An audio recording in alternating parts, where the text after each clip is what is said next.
Gara-gara masih ada tulisan susunya dianggap bagus untuk kesehatan, termasuk untuk kesehatan balita. Penting bisa baca, tulis, hitung, kita udah literasi. Kalau cuma bicara soal itu, Indonesia itu yang buta huruf tinggal 2,3%. Ketika merdeka, kita masih 97% yang buta huruf. Berarti Indonesia dahsyat betul pemberantasan buta hurufnya. Persoalannya masih menjadi besar, karena bisa baca, tulis, hitung, tapi tidak ngerti apa yang dia baca. Contoh sederhana, dia tahu susu kental manis. Gara-gara masih ada tulisan susunya dianggap bagus untuk kesehatan, termasuk untuk kesehatan balita.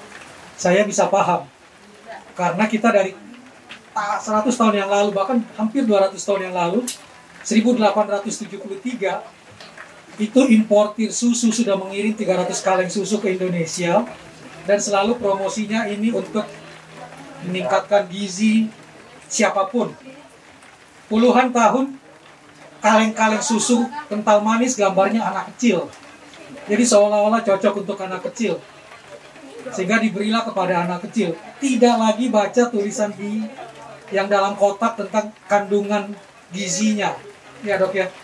Padahal begitu lihat kandungan gizinya, 50% lebih gula. Dan kalau 50% lebih gula diberikan kepada anak-anak, tanyalah para dokter apa akibatnya. Artinya apa? Literasinya bisa baca, tulis, hitung, tapi tidak memahami apa yang tersirat dari yang tersurat. Ibunya berbohong hanya karena apa? Karena malu, tetangganya juga masih minum susu kental manis pada anaknya. Apakah dia literat? Tidak. Dia ngerti, dia tahu, tapi demi gengsi, dia tetap kasih ke anaknya tanpa memikirkan masa depan anak. Itu baru 3 tuh. Yang keempat, mampu nggak kita dapat informasi dari sumber yang tepat di depan kental manisnya, bukan sebaliknya. Ini perjuangan literasi nih. Kental manis. Dan untuk mengatakan kental manisnya nggak salah. Oke. Pola komunikasi yang harus kita jelaskan bahwa kental manis itu boleh, tapi untuk topping dan juga bukan pengganti ASI. Baik. Ini pola yang paling penting dilakukan. Teman-teman Kampung Dongeng bisa terus mensosialisasikan soal sadar gizi ini, soal isi piringku, soal perilaku hidup bersih dan sehat. Dan saya ngasih data lagi bahwa menurut Kemenkes 2019, datanya nih, 27,67% dari seluruh balita masih berstatus kekurangan gizi. Ujung tombaknya adalah orang tua untuk mengubah perilaku hidup bersih dan sehatnya, untuk mengubah soal pola makan tadi.